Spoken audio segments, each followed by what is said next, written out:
প্রিয় লিসেনার্স, এই মুহূর্তে যে স্টোরিটি আমি আপনাদের সাথে শেয়ার করতে যাচ্ছি, ঘটনাটির স্থান আমেরিকার নিউ ইয়র্ক শহরের রনকনকমা। এই রনকনকমাতে একটি জায়গা রয়েছে, সেই জায়গাটির নাম হচ্ছে হানিসাকল পন্ড। একটি পুকুরের নামে বিশাল একটি পার্কের নামকরণ করা হয়েছে। ঘটনাটি যার সাথে ঘটেছে সে আমার খুব কাছের একজন বন্ধু। আমরা একসাথে বিশ্ববিদ্যালয়ে লেখাপড়া করেছি। যার পৈতৃক নিবাস বাংলাদেশের সিলেটে। ওর নাম হচ্ছে রোহান শাহ, যার ভিডিও ইতোমধ্যে আপনারা দেখেছেন, এবং হানিসাকল পন্ডের ভিডিওটাও রোহান শাহ সেখানে গিয়ে আশেপাশের ভিউগুলো আমাদেরকে দেখানোর চেষ্টা করেছে, এবং সেই জায়গাটি সম্পর্কে আপনারা পরিচিত হয়েছেন। এবং ও যে ঘটনাটি শেয়ার করার কথা বলেছিল, এখন সেই ঘটনাটি আমি আপনাদের সাথে বলতে যাচ্ছি। তো কথা না বাড়িয়ে সরাসরি ঘটনাতে চলে যাচ্ছি। রোহান 2020 সালের ফেব্রুয়ারির মাঝামাঝির দিকে আমেরিকাতে পাড়ি জমায়। ওর পরিবার, মা বাবা ভাই বোন সবাই আমেরিকাতে থাকে। ও আমেরিকাতে চলে যায় কারণ তখন অল্প কিছু ফ্লাইট আমেরিকাতে চলাচল করছিল। আমেরিকাতে যাওয়ার পর সে কিন্তু তখন আমেরিকার লকডাউনের মধ্যে পড়ে যায়, কারণ তখন আমেরিকাতে করোনার একটা পিক টাইম চলছিল। এই জন্য শুরুর দিকে সে বাসা থেকে বের হয় না। এক সময় বাসা থেকে সে বের হয়, তার বাসা থেকে হাঁটতে হাঁটতে ওয়াকিং ডিস্টেন্স 7 থেকে 8 মিনিট। সে ওখান থেকে এতটুকু দূরত্বে একটি পার্কের সন্ধান পায়। সে পার্কের নাম হানিসাকল পন্ড। যেহেতু করোনার সময় সাধারণ মানুষের আনাগোনা খুব কম ছিল, এই জন্য সে যখন পার্কে যায়, পার্কে যাওয়ার পর সে মানুষের উপস্থিতি খুবই কম পেয়েছে। সে হানিসাকল পন্ডের মধ্যে যাওয়ার সময় ফার্স্টে যে বিষয়টা তার কাছে একটু উইয়ার্ড লাগে সেটা হচ্ছে যে ঢুকতেই ওটার যে এন্ট্রান্স বা প্রধান প্রবেশ ফটক, এটি একটি আন্ডারপাসের মতো। আপনারা দেখেছেন ভিডিওতে যে একটি রেল লাইনের নিচ দিয়ে আন্ডারপাস তৈরি করা হয়েছে, এবং সে আন্ডারপাসের শুরু ফ্রন্ট সাইড এবং ভিতরেও অদ্ভুত সমস্ত ছবি আঁকানো। শুরুতে ঢুকতে একটি গা ছমছমে ভাব। ওখানে যাওয়ার পর সে দেখে প্রচুর গাছ কাটা, এবং গাছগুলো মনে হচ্ছে যে হ্যান্ড স যেগুলো আছে, হাতে যেই করাতগুলো চালায়, ইলেকট্রিক করাতগুলো আপনারা দেখেছেন অনেক সময় যে হাত দিয়ে গাছ কেটে ফেলছে। হাতে এক ধরনের করাত থাকে, হাতে হ্যান্ড চালিত যে করাতগুলো দিয়ে গাছ কাটা যায়, আপনারা অনেক সময় ভিডিওতে দেখেছেন। মনে হচ্ছে সেগুলো দিয়ে গাছ কেটেছে, এবং ছোট ছোট টুকরো করে করে বিভিন্ন জায়গায় রেখে দিয়েছে। কিন্তু গাছ কাটার পরে যে টুকরোগুলো রেখে দিয়েছে, এটা কিন্তু রাখার কথা নয়, এটি নিয়ে যাওয়ার কথা, কিন্তু এখানে রেখে দিয়েছে। অনেক গাছ সেখানে পচে নষ্ট হয়ে যাচ্ছে। কিন্তু অদ্ভুত ব্যাপার হলো, কোনো গাছ অনেক দিন ধরে কেটেছে, গাছ কাটার পরে সেই গাছের অংশগুলো সেটার গুড়ির পাশে রেখে দেওয়া হয়েছে, কিন্তু মাটির সাথে যেই অংশটুকু থাকে গাছ কাটার পরও, ওই শিকড় সহ ওই অংশটি অক্ষত রয়েছে। মনে হচ্ছে এই তো সেদিন মনে হয় কাটা হয়েছে, এমনটা মনে হয়। কিন্তু ওই গাছেরই যে অংশ বিশেষ পাশে পড়ে রয়েছে, সেটি পড়ে পচে নষ্ট হয়ে গেছে দেখে মনে হচ্ছে বছরের পর বছর হয়ে গেছে। কিন্তু তাহলে এই গুড়িটা কেন এখনো অক্ষত রয়েছে? সেটিরও তো পরিবর্তন হওয়ার কথা। সে চিন্তা করেছে যে এমনিতে এরকম হতেও পারে, যেহেতু শিকড় মাটির সাথে রয়েছে, এই কারণে সেটা অক্ষত থাকতেও পারে। প্রথমে ঢোকার পরে এই সমস্ত উইয়ার্ড বিষয়গুলো তার নজরে পড়ে। হানিসাকল পন্ডের একটি পাশে একটি কাঠের পুল রয়েছে। মানুষ যদি যায়, এই কাঠের পুলের উপর দিয়ে হাঁটাহাঁটি করে ওই পুকুর বা হানিসাকল পন্ডের প্রাকৃতিক দৃশ্যটা উপভোগ করার চেষ্টা করে। তো রোহান যখনই গিয়েছে সেখানে কোনো মানুষের দেখা পায়নি, কিন্তু একদম যে দেখা পায়নি সেটা বলা ভুল হবে, একজন ব্যক্তির দেখা সে পেত। সে দেখত ওই কাঠের পুলের একদম পাশে একজন ব্যক্তি মাছ ধরছে। সে দূর থেকে লক্ষ্য করত যে উনি বড়শিতে মাছ পাচ্ছেন, কিন্তু যখনই রোহান এই কাঠের পুলের উপরে উঠত এবং যতক্ষণ সেখানে থাকতো, ততক্ষণ ওই ব্যক্তির বড়শিতে কোনো মাছ ধরা পড়তো না।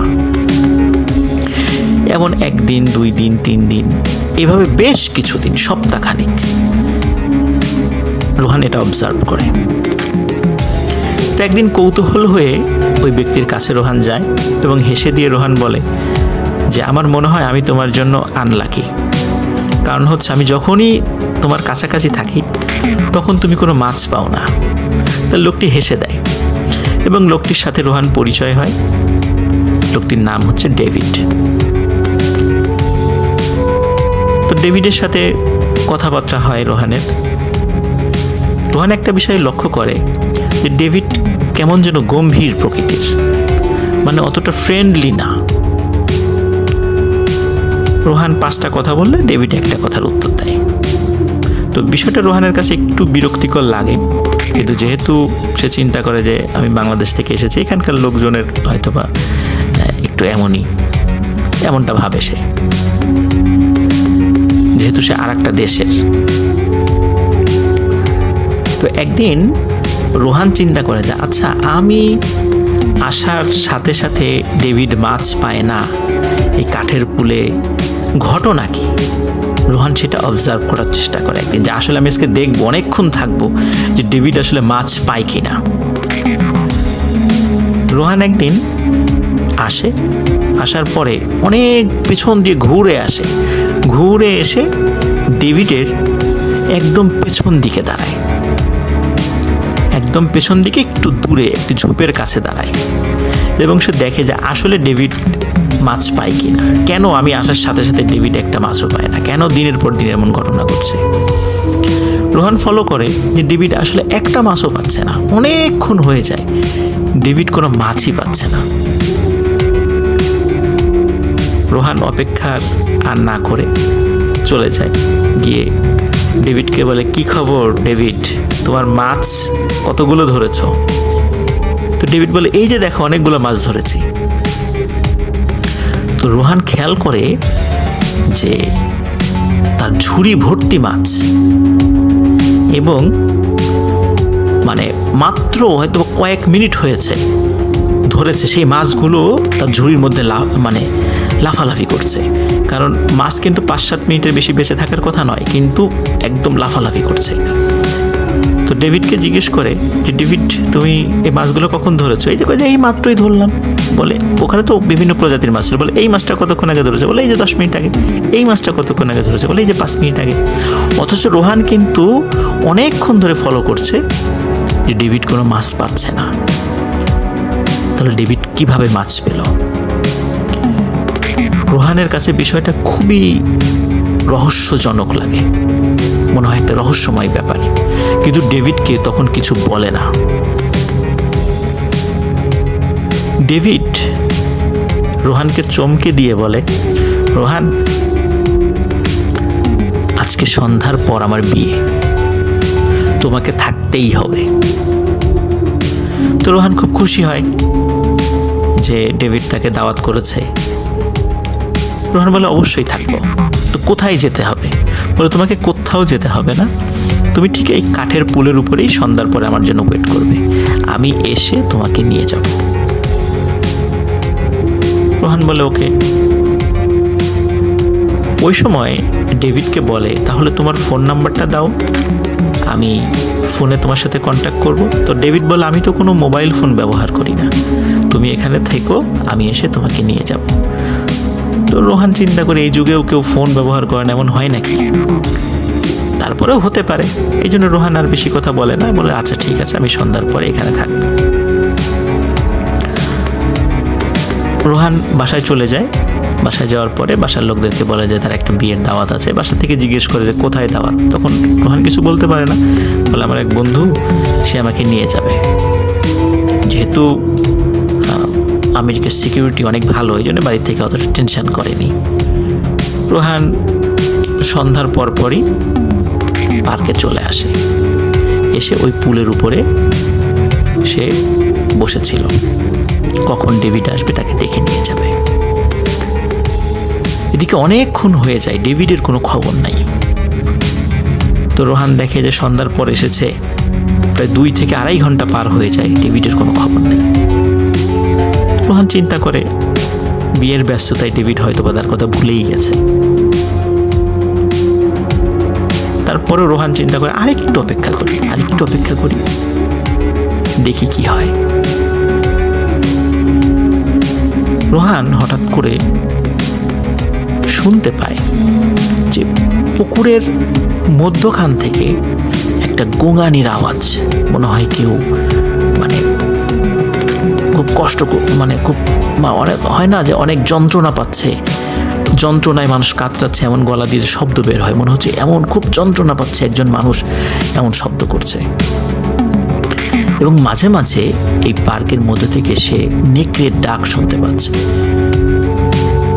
এই পার্কে কিন্তু কোনোভাবেই নেকড়ে থাকার কথা নয়, কারণ এটা যদি ওইভাবে বন্যপ্রাণী থাকতো তাহলে কিন্তু কোনো মানুষের এন্ট্রান্স এখানে দিত না।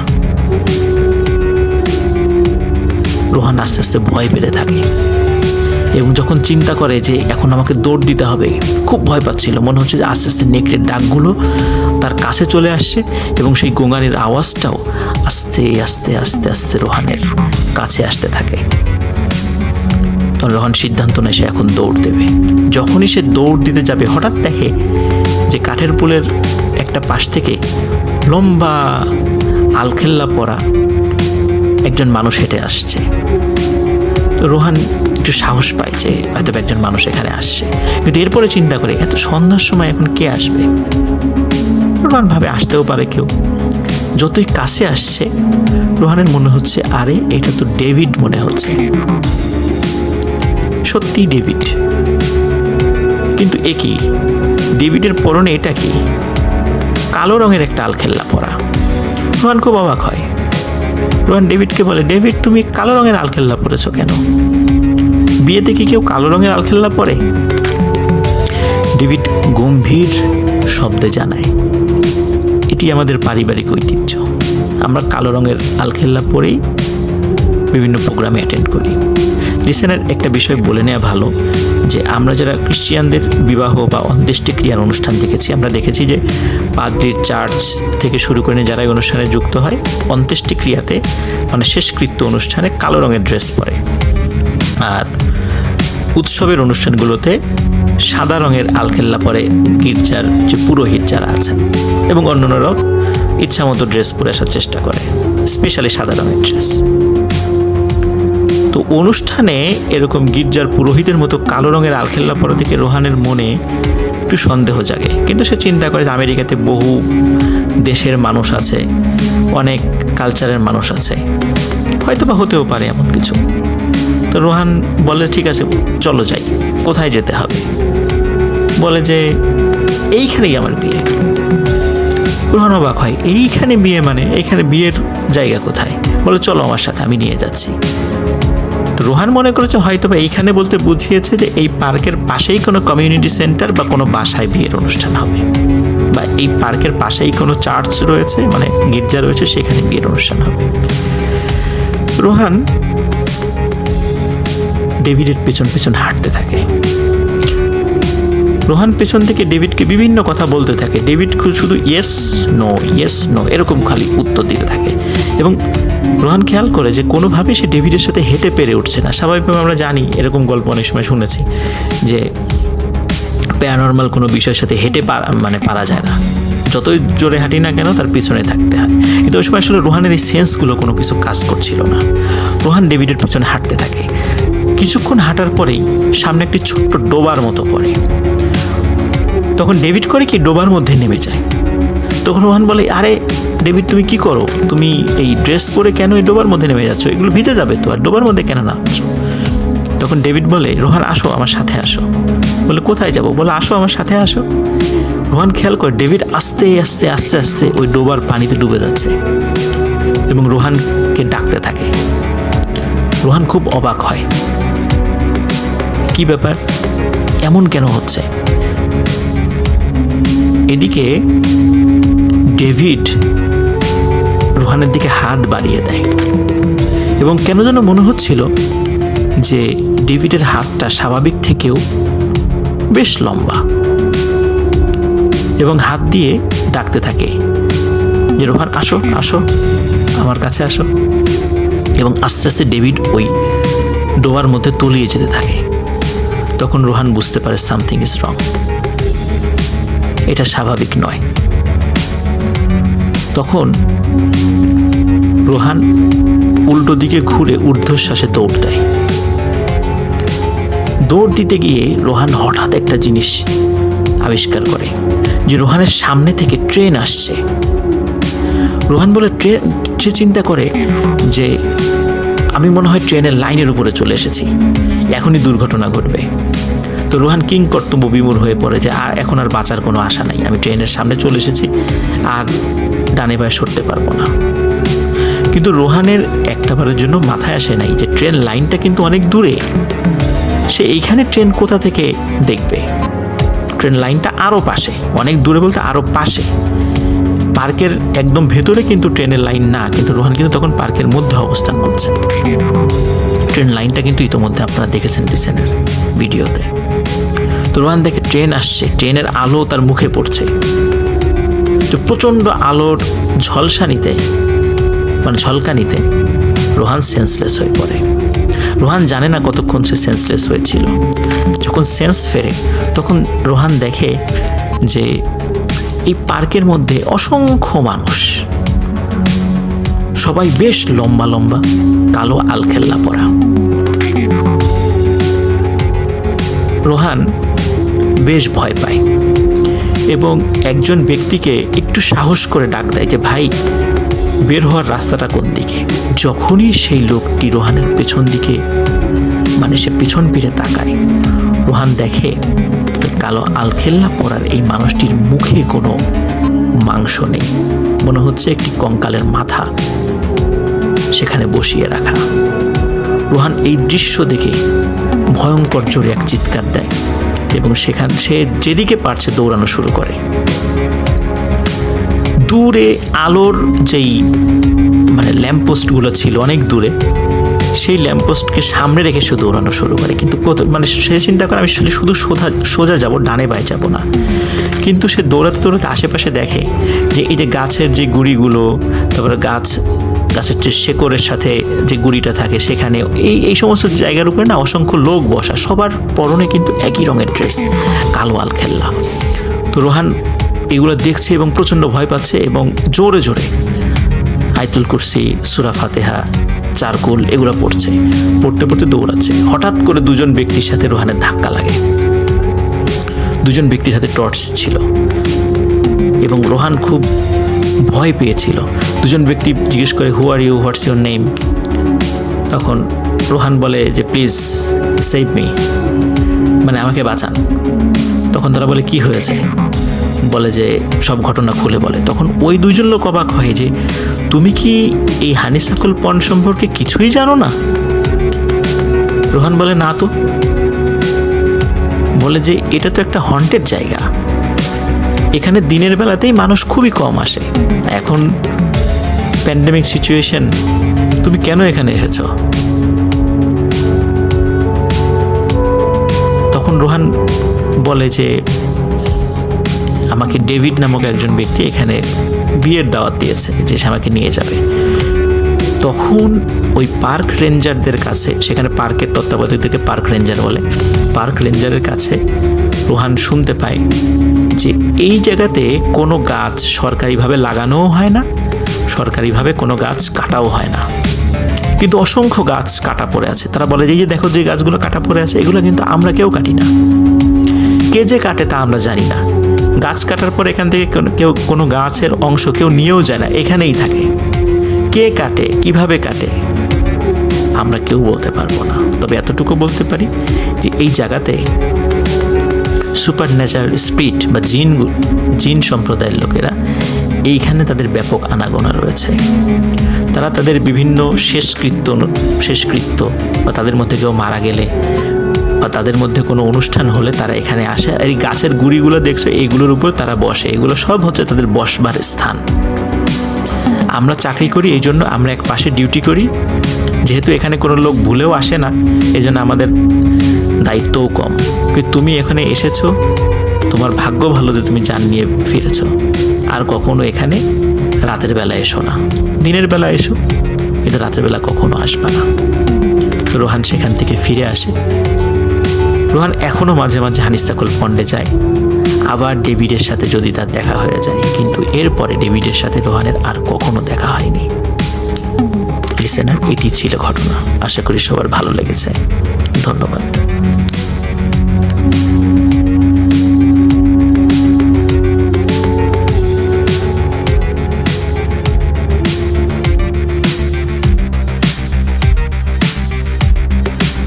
আসসালামু আলাইকুম রাসেল ভাই, আমি গোলাম রবি, ফুড.com-এর লিসেনারদের সেবায় নিয়োজিত একজন সদস্য। অনেকদিন ধরে ঘটনা পাঠানো হয় না, কিছুটা ব্যস্ততার কারণে। আমি কন্টেন্ট মেকিং এবং অফিসিয়াল কাজ নিয়ে একটু বেশি বিজি থাকি, তাই এই সময়টা হয়ে ওঠে না। কন্টেন্ট মেকিং বলতে ফুড.com-এর কন্টেন্ট। আর একটু সময় পেলাম, তাই রেকর্ডিংটা করে ফেললাম। আসলে নয়েজ ফ্রি পরিবেশ, এটাও একটা কারণ। যাই হোক, কথা না বাড়িয়ে চলে যাচ্ছি ঘটনায়। ঘটনাটি বগুড়া জেলার কোনো এক গ্রামে, আজ থেকে 15-20 বছর আগের। ওটা শেয়ার করেছে আমার বন্ধু ইয়াসিন। ঘটনাটি ঘটেছিল ওর সাথেই। ও এমনিতে ঢাকা থাকতো, তো বাড়িতে মাঝে মাঝে ছুটির সময় যেত। একটা বট গাছ ছিল ওদের বাড়ি থেকে কিছু দূরে। ওই গাছটিকে ঘিরে রয়েছে অনেক লোককথা, বাস্তব অভিজ্ঞতাও কারো কম নয়। গাছটির পাশে ছিল একটা বড় বিল, যেখানে প্রচুর মাছ পাওয়া যেত তখনকার সময়ে। ইয়াসিন একদিন ওই বিলে বড়শি পেতেছিল। গ্রামে একরকম বড়শি আছে না, যে পানিতে ফেলে রেখে সুতার গিট দিয়ে আবার সেই সুতার সাথে বড়শি যোগ করা হয়, এরকম বড়শি। তো সন্ধ্যার দিকে ওই বড়শি ফেলে ওর চাচাতো ভাই সাইফুলকে নিয়ে এরপর বাড়িতে ফিরে যায়। এরপর সন্ধ্যা পার হয়ে রাত হয়। রাতে ইয়াসিনের হঠাৎ ঘুম ভেঙে যায় দরজায় কড়া নাড়ার শব্দে। দরজা খুলে ইয়াসিন দেখলো সাইফুল একটু দূরে দাঁড়িয়ে আছে। ইয়াসিন অনুভব করলো বাইরে অনেক আলো, তো ভাবলো সকাল হয়ে গেছে। মনে করলো বড়শি পাতা আছে, আজকে অনেক মাছ পাওয়া যাবে। খুব এক্সাইটমেন্ট কাজ করলো ওর মাঝে। সাইফুলকে বললো, চল সাইফুল, তাড়াতাড়ি যাই। ওরা তাড়াহুড়ো করে ওই বট গাছের দিকে রওনা করলো। কিছু সময় হাঁটার পরে ওই বট গাছের কাছে পৌঁছালো। চারিদিকে কোনো মানুষজন নেই, শুধু ওরা দুইজন। ইয়াসিন মাঝে মধ্যে এটা ওটা প্রশ্ন করে সাইফুলকে, কিন্তু সাইফুল কোনো রেসপন্স করছিল না, শুধু হ্যাঁ এই টাইপের অ্যান্সার দিয়ে যাচ্ছিল। তো ওরা বড়শি তুলল, বড়শিতে ভালো মাছও পড়েছিল। ইয়াসিন একটা বেশি বিরক্ত লাগছিল, কারণ সাইফুল ওকে কোনো রকম সাপোর্ট দিচ্ছিল না। তো এক পর্যায়ে রাগ হয়ে ইয়াসিন সাইফুলকে বলে, কিরে তুই হেল্প করছিস না?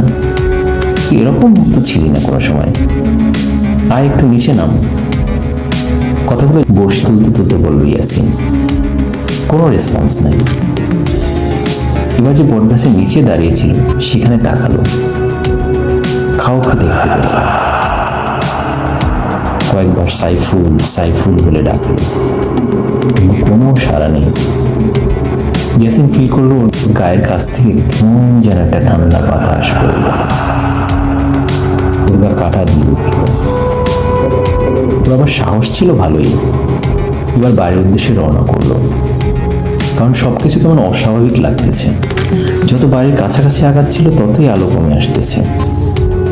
ঘরের দরজায় কড়া নাড়ছিল ইয়াসিন, কিন্তু কেউ খুলছে না। এবার একটু জোরে ডাকতেছিল মা মা করে, আর কড়া নাড়তেছিল। মা দরজা খুললো চোখ মুছতে মুছতে। মায়ের হাতে কুপি। মা, তুমি দিনের বেলা কুপি নিয়ে আসছো কেন? আর দরজা খুলতে এত কেন সময় লাগে তোমার? ইয়াসিনের মুখের দিকে ফ্যাল ফ্যাল করে তাকিয়েছে। কি হয়েছে তোর বাবা? এত রাতে কই গিয়েছিলি? কি বলো পাগলের মতো? রাত কই দেখলা? আমিও রাস্তার কাছে যে বট গাছ আছে ওইখানে বড়শি পেতেছিলাম, মাছ তুলতে গিয়েছিলাম। একটু পিছনে তাকাতো বাবা। বাবা তুই ঠিক আছিস তো? ইয়াসিনের মাথায় বাজ পড়ল। এসব কি বলছো মা? চারিদিকে অন্ধকার, এখন রাত। তাড়াহুড়ো করে ঘরের মধ্যে ঢুকলে ইয়াসিন, আর দ্রুত দরজা বন্ধ করে দিল। ইয়াসিন দেয়াল ঘড়ির দিকে তাকালো, 2টা। মা, এটা কি রাত 2টা? মা হাসূচক সম্মতি দিল। ওর মনে মনে হলো যেন ঘুরে পড়ে যায়। এত কিছু করে বাইরে থেকে আসছে, কত দূরে গিয়েছিল, কোনো আলো ছাড়া, অথচ বাইরে এখন ঘুটঘুটে অন্ধকার। আর তখন ওর কাছে মনে হচ্ছিল কোনো আলোর সমস্যা নেই, সব কিছু ঠিক আছে। মাছের ঝুড়িটা কি করছে তার কোনো হুঁশ নেই। মা, আমাকে ধরো, আমি বিছানায় যাব। মা ওকে বিছানা পর্যন্ত নিয়ে যায়, মাথায় বালিশ দিয়ে দেয়। প্রচণ্ড জ্বর আসে, সাথে সাথে শরীর কাঁপতে থাকে। মাকে জিজ্ঞাসা করে, মা আমি যে বের হয়েছি তুমি দেখোনি? আমার সাথে সাইফুলও গিয়েছিল, ও কোথায় চলে গেছে জানি না। কিন্তু কেমন যেন মা আমার প্রশ্নের রেসপন্স করছিল না। মা ওকে চুপ করে ঘুমিয়ে যাওয়ার জন্য বলে ঘুমা, সকালে দেখা যাবে। ওর মায়েরও প্রচণ্ড ভয় করতে থাকে, কারণ সে জানে ইয়াসিনের দাদার ঘটনা। প্রায় 30-40 বছর আগে ওর দাদা গিয়েছিল ওই বট গাছের ওখানে কেউ দিনে বা রাতে গেলে কোনো সমস্যা হয় না, কিন্তু কেউ যদি গাছের ডাল ভাঙে তাহলেই সর্বনাশ। যেটা হয়েছিল ইয়াসিনের দাদার এভাবে ডাল ভাঙার পরে জ্বর আসে, উনি 2 দিন পরে মারা যান। তাই ওনার ভয় একটু বেশি করতেছিল। বারবার বলছিল, বাবা ঘুমা, সকাল হোক তোকে ডাক্তারের কাছে নিয়ে যাব। সকাল হয়ে ওর জ্বর কমে আসে, কিন্তু অস্থিরতা কাটাতে 2 দিনের মতো সময় লাগে। সকালে সাইফুলকে খোঁজা হয় ওদের বাসায় বলে ও বাইরে কোথায় গিয়েছে, ফিরতে সন্ধ্যা হবে। মা জিজ্ঞেস করলো, সাইফুল কি রাতে ইয়াসিনের সাথে গিয়েছিল? সাইফুলের মা বললেন, ও তো সামনে ঘুমায়, ঠিক জানি না, তবে মনে হয় না। যদি বের হতো তাহলে শব্দ পেতাম। সাইফুল ফিরতে ফিরতে রাত 8টার মতো বেজে যায়। সাইফুলের মা ইয়াসিনের মা যে খুঁজেছিল সেটা ওকে জানায়। ও তখন ইয়াসিনের বাসায় আসে। মা জানতে ছিল ও কই গিয়েছিল, একসাথে গেল, কিন্তু ওকে রেখে কেন চলে আসলো? সাইফুল তো মাথায় কাজ করছে না। কি বলছেন চাচি? আমি ওর সাথে যাব আর ওকে ফেলে আসবো, এটা কোনো কথা? আমি তো রাতে কোথাও যাইনি, আমাকে তো ডাকার কথা ছিল সকালে, কিন্তু ডাকিনি। আমি একটু রাগও হয়েছিলাম। তো মাছ পেয়েছিলি? জিজ্ঞেস করলো ইয়াসিনকে। এরপর সব খুলে বলে ওকে। ও তো শুনে ভয়ে একাকার। আমি রাতে বের হইনি আর ইয়াসিনকেও ডাকিনি, কিন্তু এটা কি করে সম্ভব?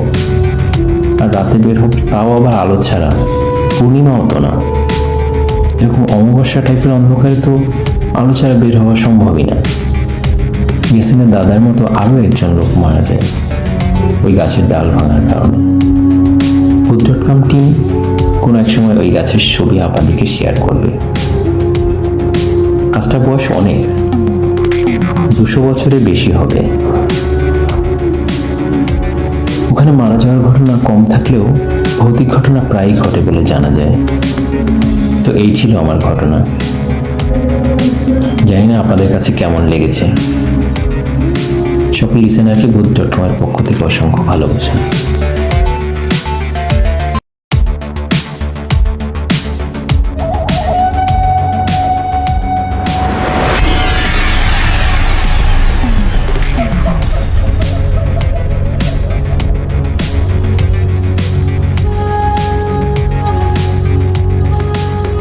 লিসেনার্স, এই মুহূর্তে যে ঘটনাটি আমি আপনাদেরকে শেয়ার করতে যাচ্ছি, ঘটনাটি আমাকে পাঠিয়েছে আমাদের খুলনার লিসেনার সৈকত।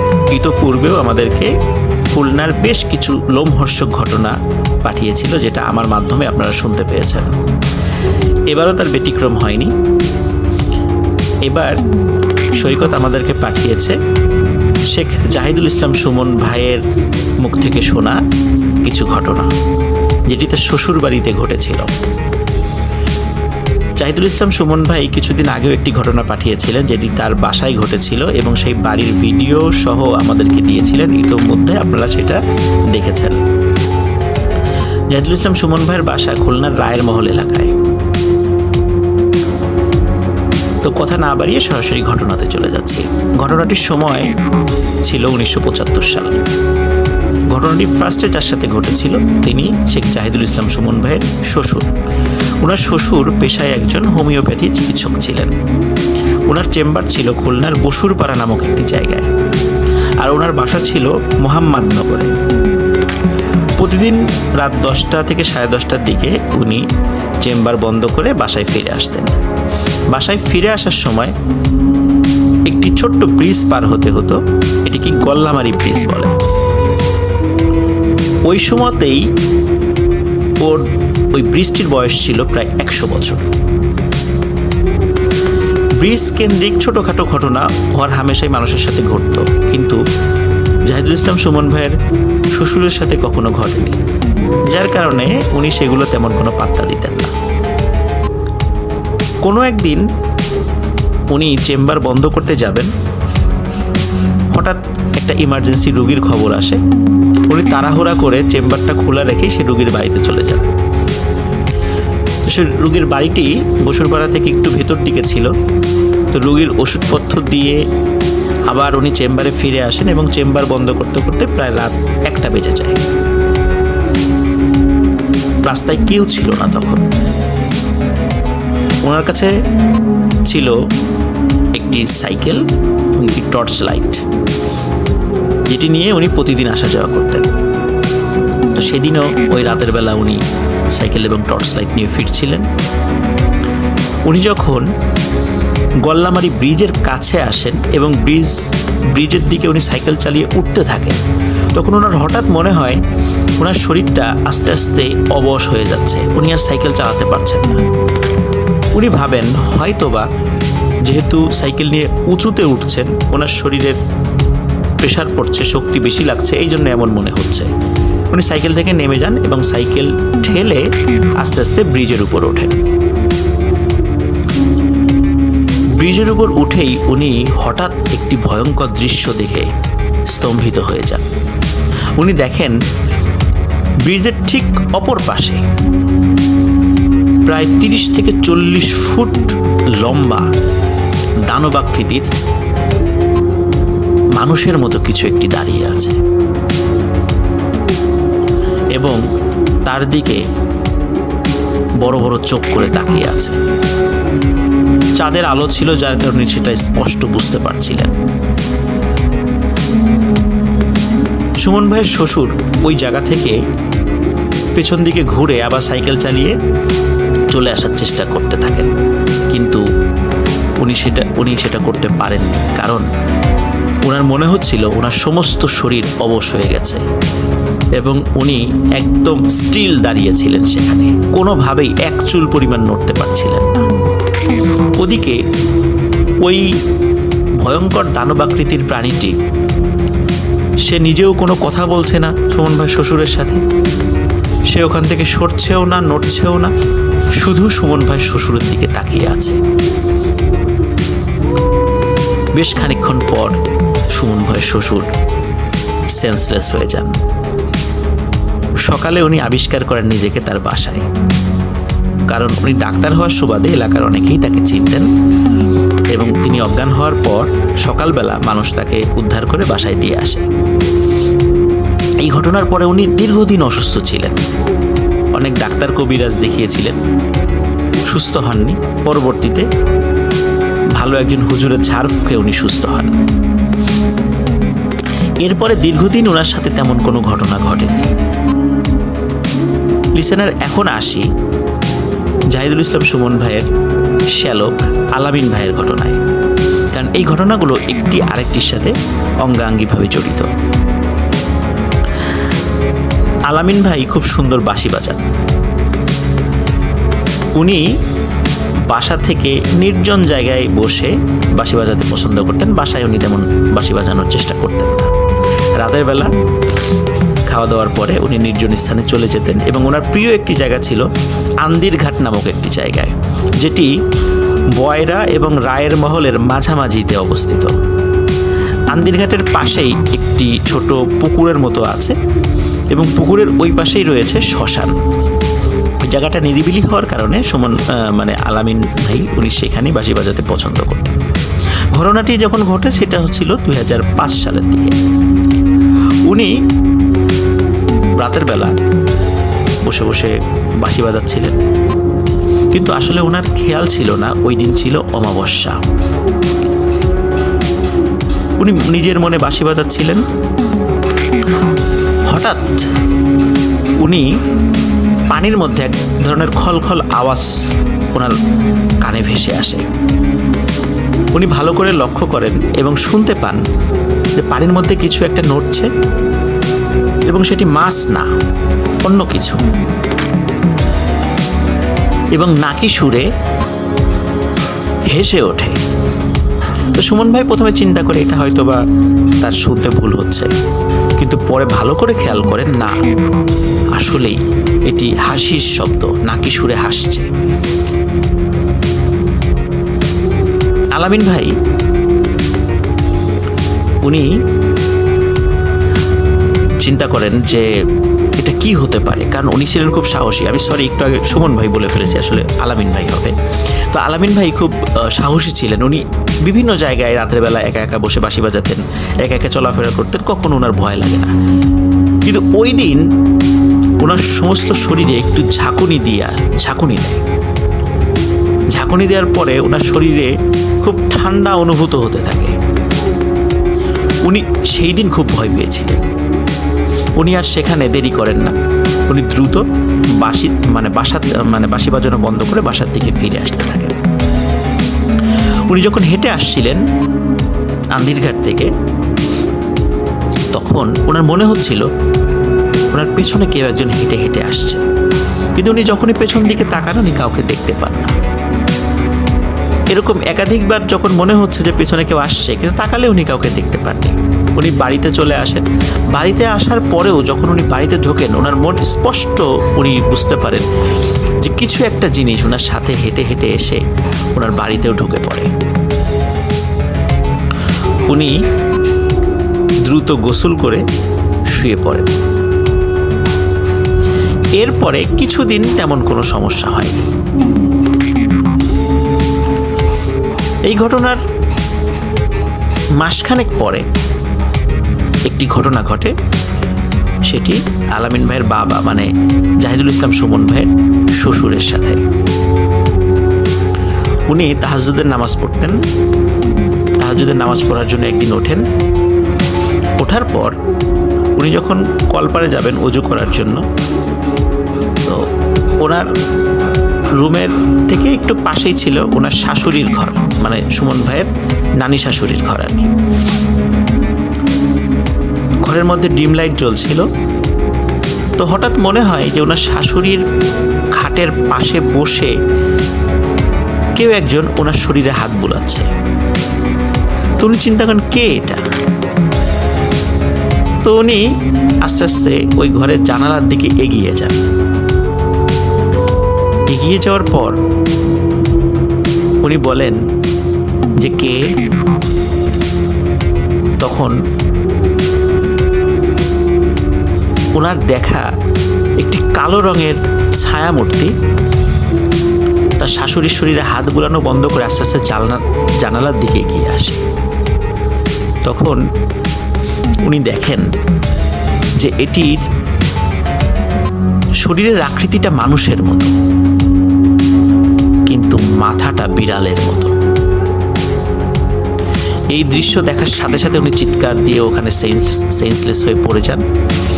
বাড়ির সবাই জেগে ওঠে। তাকে জিজ্ঞাসা করা হয় যে কি দেখেছে। তাকে সেন্স থেকে ফেরানো হয় পানি ছিটিয়ে। তখন তাকে যখন জিজ্ঞাসা করা হয় তখন তিনি সব ঘটনা খুলে বলেন। এই ঘটনা যখন ওনার বাসায় ঘটে তখন সবাই আতঙ্কিত হয়ে যান যে কি হতে পারে। তখন সুমন ভাই বলে যে এই যে কিছুদিন আগে আমি তো বাঁশি বাজাতে গিয়েছিলাম, তখন আমার সাথে এরকম একটা ঘটনা ঘটেছিল। আমার মনে হলো যে কোনো একটা জিনিস আমার সাথে বাসায় চলে এসেছে। পরবর্তীতে তারা একজন হুজুর ডেকে বাড়ি বন্ধ করান, কিন্তু আসলে কোনো লাভ হয়নি। যখন বিড়ালের মাথাওয়ালা ওই প্রাণীটি সুমন ভাইয়ের শ্বশুর দেখার পর এই একই ছায়ামূর্তিটি উনি মাসখানেক পরে আবার দেখেন। হঠাৎ রাতের বেলা ওনার ঘুম ভেঙে যায়। ঘুম ভাঙার পর উনি খেয়াল করেন যে ওনার বিছানার পাশে কেউ একজন দাঁড়িয়ে আছে।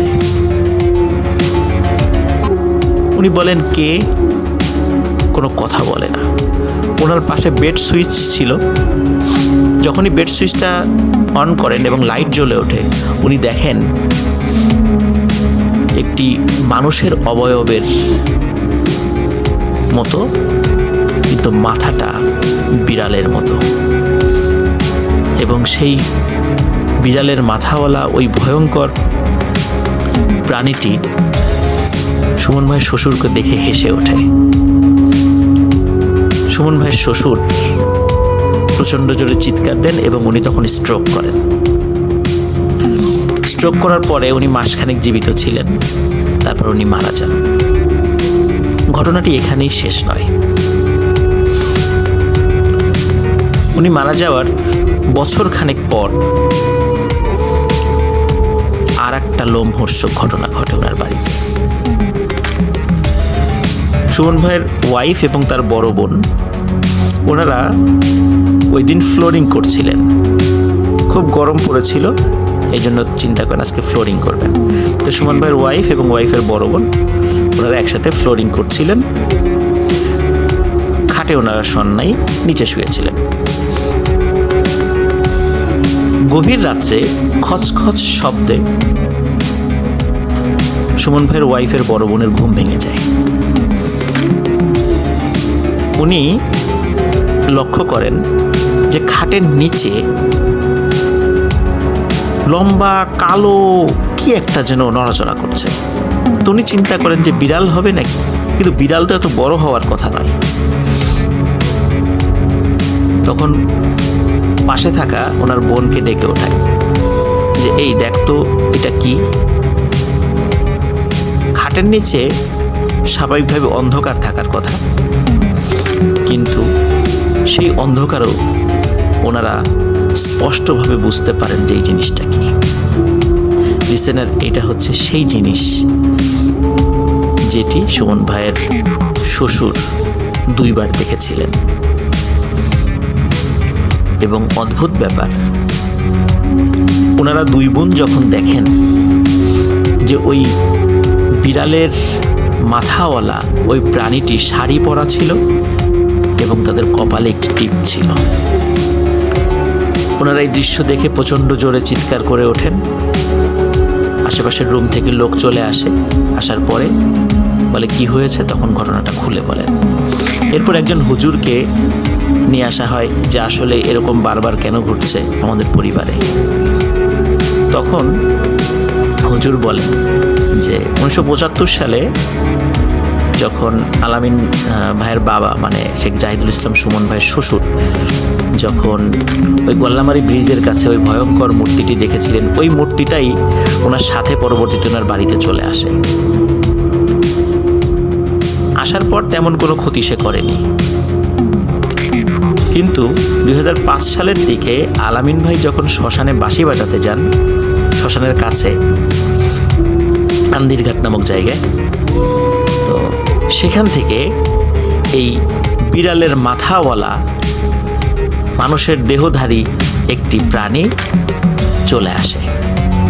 এবং আসার পরে আগের যেই ভয়ঙ্কর জিনটি ছিল তার সাথে মিলে তারা এখানে স্থায়ীভাবে আসন গেড়েছে, বসবাস শুরু করেছে এবং এই বাড়িতে তারা তাদের রাজত্ব কায়েম করার জন্য এই বাড়ির লোকদেরকে ভয় দেখাচ্ছে। প্রিয় লিসেনার্স,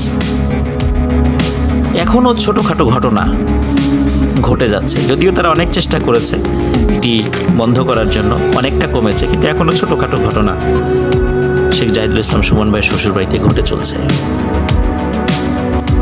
এটি ছিল ঘটনা। আশা করি সবার ভালো লেগেছে। ধন্যবাদ।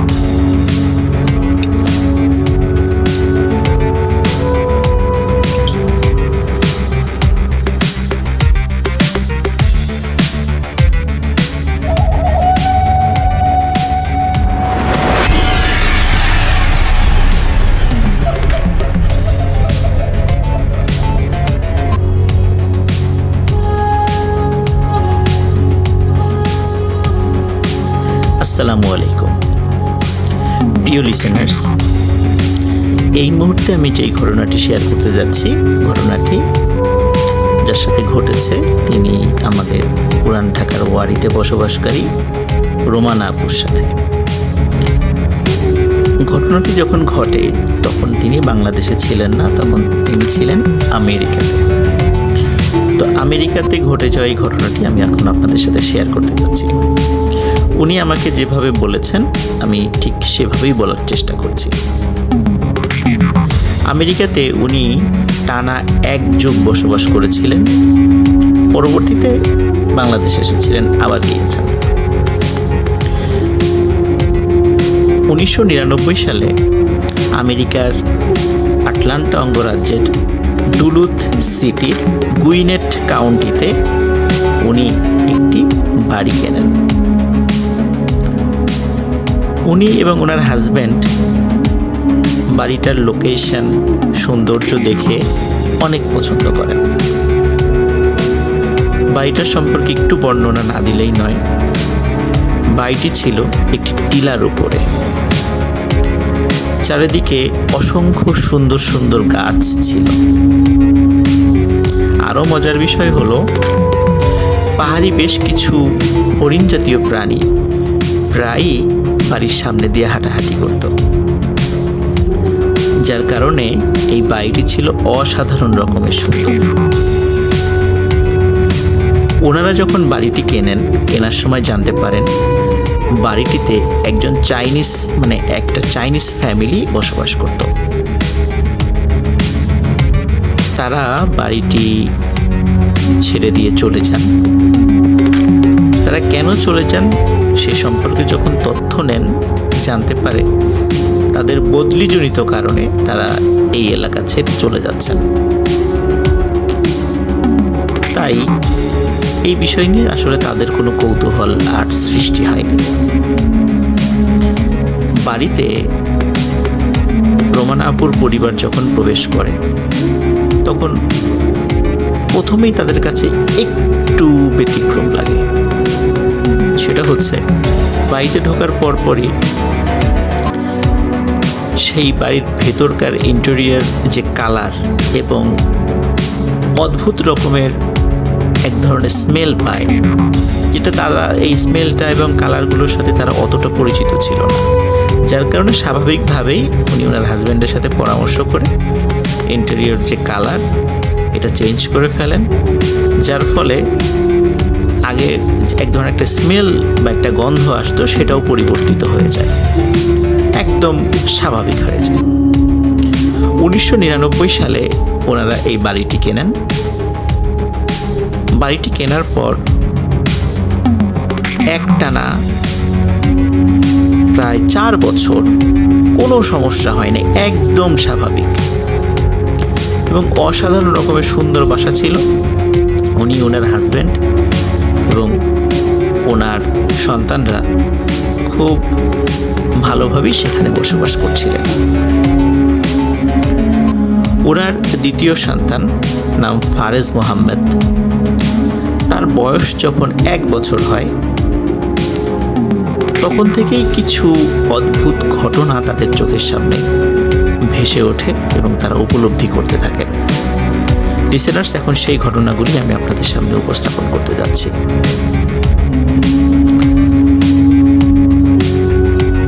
প্রথম দিকে যে বিষয়গুলো ঘটে সেটা হচ্ছে যে অদ্ভুত রকমের এক ধরনের দরজায় নক করার শব্দ তারা শুনতেন। তো এমনই একটি বিষয় রোমানা আপু ফলো করেন, সেটা আমি আপনাদেরকে এখন শোনাতে যাচ্ছি। সেটা হচ্ছে যে রোমানা আপু যেই রুমটাতে থাকতেন তার হাজব্যান্ডের সাথে, এটি ছিল দোতলাতে, এবং দোতলাতে রুমটা এমন যে নিচতলাতে মেইন এন্ট্রান্সে যদি কেউ আসে এবং দরজায় নক করে বা কলিং বেল টেপে তাকে দেখা যায়, দোতলা থেকে জানালা দিয়ে তাকে স্পষ্টভাবে দেখা যায়। একদিন রাতে হঠাৎ করে দরজায় নক করার শব্দ হচ্ছে। রোমানা আপু চিন্তা করলেন যে এত রাত্রে কে নক করে। উনি জানালা দিয়ে উকি দিয়ে দেখেন দরজায় কেউ নেই। উনি অবাক হন, কি ব্যাপার, আমি স্পষ্ট দরজায় নক করার শব্দ শুনছি, এবং শুধু উনি একা শুনছেন না, ওনার হাজবেন্ডও সেটা শুনছেন। তাহলে দরজায় কে নক করছে? কারণ যেই দরজা থেকে নক করার শব্দ আসছে সেটা কিন্তু ওই এন্ট্রান্সের বা প্রবেশের যেই দরজা সেটাই ছিল। ওনারা খুবই অবাক হন, কি ব্যাপার, এমনটা কেন হচ্ছে। প্রথম দিন চিন্তা করেছেন এটা হয়তো তাদের ভুল হতে পারে, এমন ঘটনা মাঝে মাঝেই ঘটত। আরও অদ্ভুত ব্যাপার হলো, দরজাতে কিন্তু কলিং বেল ছিল, কিন্তু কলিং বেল কখনো কেউ বাজাতো না, শুধু মধ্যরাত্রে এসে দরজায় ঠক ঠক ঠক ঠক শব্দ করত। এই ঘটনা দিয়ে ওই বাড়িতে বিভিন্ন ঘটনার সূত্রপাত হয়। এরপরে চলে যাচ্ছি আরেকটি অদ্ভুত ঘটনা। একদিন রোমানা আপু এবং ওনার হাজব্যান্ড কোনো কারণে বাইরে গিয়েছিলেন এবং ফিরে আসতে আসতে একটু দেরি হয়ে যায়, রাত হয়ে যায়। তো ওনারা বিশ্রাম নেবেন। রোমানা আপু উনি ফ্রেশ হওয়ার জন্য যখন ওয়াশরুমের দিকে যাচ্ছিলেন, হঠাৎ ওয়াশরুমের পাশের একটি জানালার দিকে তার চোখ পড়ে। উনি দেখেন অদ্ভুত আকৃতির একটি প্রাণীর মাথা সেখানে দেখা যাচ্ছে। এটি যে নির্দিষ্ট কোন প্রাণী উনি বলতে পারছিলেন না। এটি বেড়াল এবং বাঘ, এই দুটো প্রাণীর চেহারার সাথে মিল রয়েছে এমন একটি প্রাণী। এই প্রাণীটি তার দিকে তাকিয়েই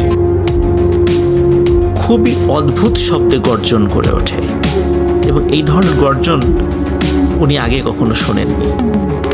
কোনো বিড়াল বা বাঘের এই ধরনের ডাক হয় না। তো উনি চিন্তা করেছিলেন যে এই ঘটনা কি এই শব্দটা কি আমার একার সাথেই ঘটল। এই ভয়ঙ্কর শব্দ হওয়ার সাথে সাথে ওনার হাজবেন্ডও দৌড়ে সেখানে চলে আসেন, যে কি ব্যাপার, এরকম শব্দ করলো কে। তখন হঠাৎ করে আর একটা শব্দ ওনারা শুনতে পান, সেটা হচ্ছে কে যেন ওনাদের বাড়ির কার্নিশ বেয়ে ধূপধাপ শব্দ করে নেমে যাচ্ছে। ওনার হাজব্যান্ড টর্চ নিয়ে বাইরে বের হন এবং অদ্ভুত একটি কালো ছায়া দেখতে পান, যেটি অন্ধকারের মধ্যে মিলিয়ে যায়। আবছা আলোতে উনি দেখতে পেয়েছিলেন সেটা। এই ঘটনার পরে ওনারা ধরে নিয়েছিলেন এটা হয়তো বা কোনো প্রাণী হবে, যার কারণে তারা এই ঘটনাটিকে সেভাবে গুরুত্ব দেননি। এবার আসি আরেকটি অদ্ভুত ঘটনায়। রোমানা আপুর 1 বছর বয়সী ছেলে ফারেজ মোহাম্মদ, তাকে যখন খাবার খাওয়ানোর চেষ্টা করতেন, তো উনি খাবার খাওয়ানোর সময় একটি অদ্ভুত ব্যাপার খেয়াল করতেন। সেটি হচ্ছে খাবার খাওয়ানোর সময় এই ফারেজ মোহাম্মদ ওনার দিকে মনে হতো যে ওনার দিকে তাকিয়ে খুব আনন্দ উচ্ছ্বাস প্রকাশ করছে এবং হাসাহাসি করছে। কিন্তু রোমানা আপু খুব ভালো করে খেয়াল করে দেখতেন ফারেজ মোহাম্মদ খাওয়ার সময় তার মায়ের দিকে, মানে রোমানা আপুর দিকে আসলে তাকায় না। সে তাকায় রোমানা আপুর পাশে পেছন দিকে।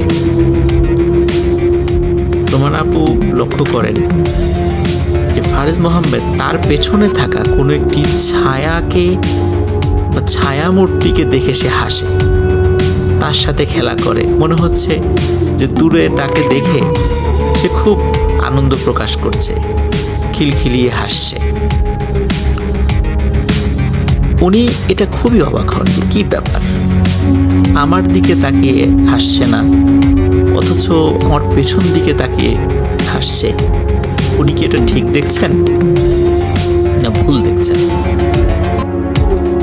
উনি একাধিকবার এই বিষয়টা এক্সপেরিমেন্ট করেছেন, কিন্তু বারবারই মনে হয়েছে যে ওনার ছেলে ফারেজ মাহমুদ সে তার পিছন দিকে থাকা কোনো একটি অবয়ব দেখে সে অত্যন্ত খুশি হয় এবং হাসাহাসি করে।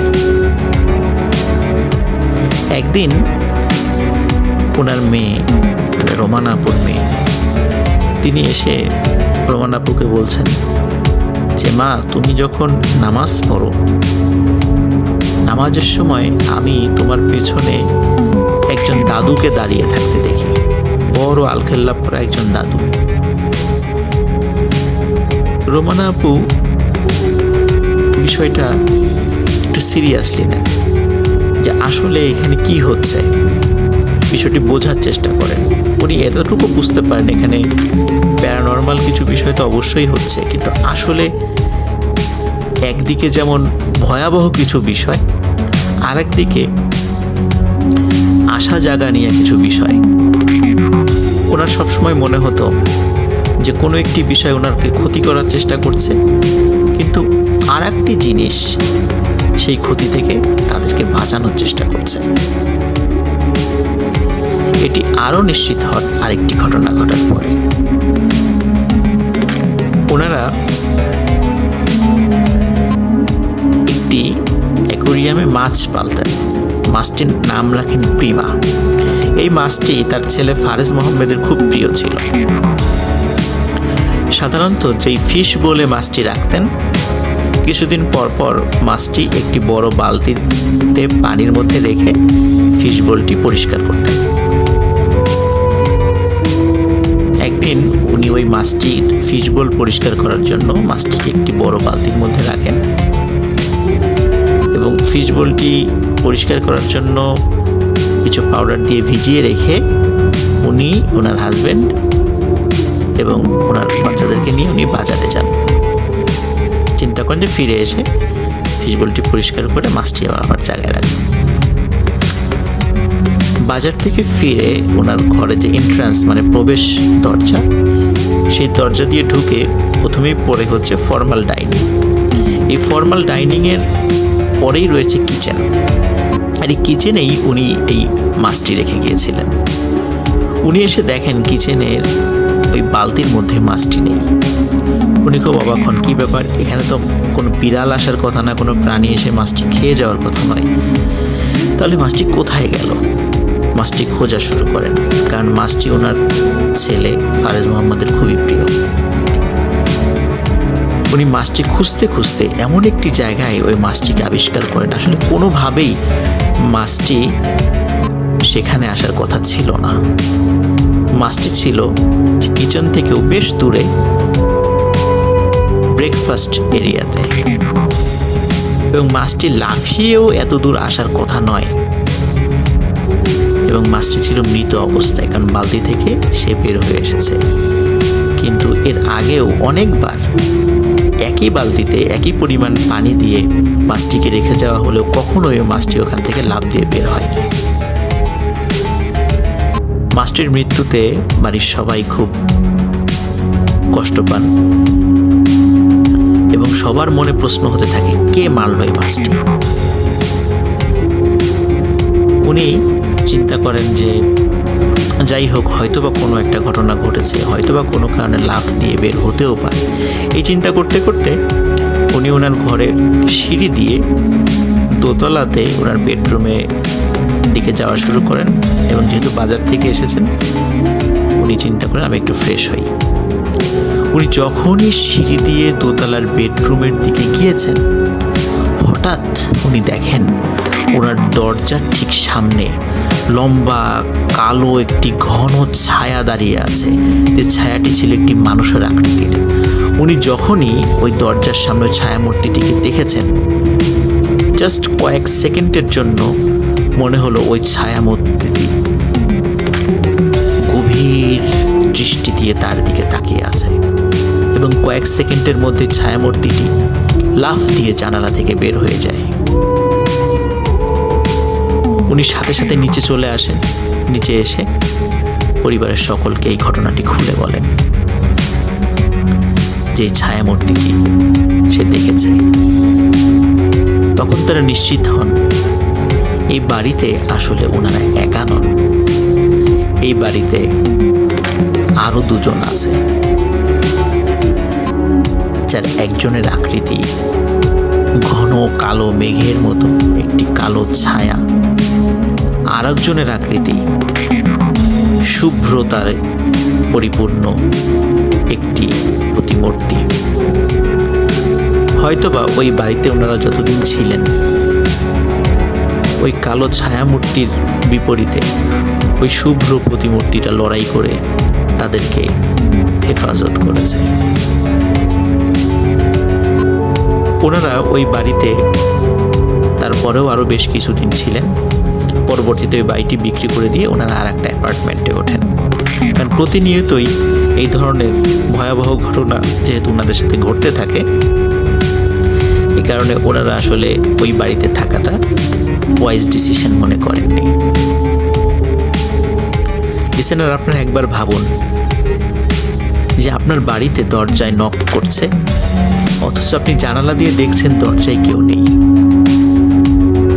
চাইলে কলিং বেল বাজাতে পারতো, কিন্তু কলিং বেল বাজাচ্ছে না, দরজাতে নক করছে ঠক ঠক ঠক ঠক, কিন্তু আপনি দেখতে পাচ্ছেন ভেতর থেকেই যে দরজায় কেউ নেই। এমনই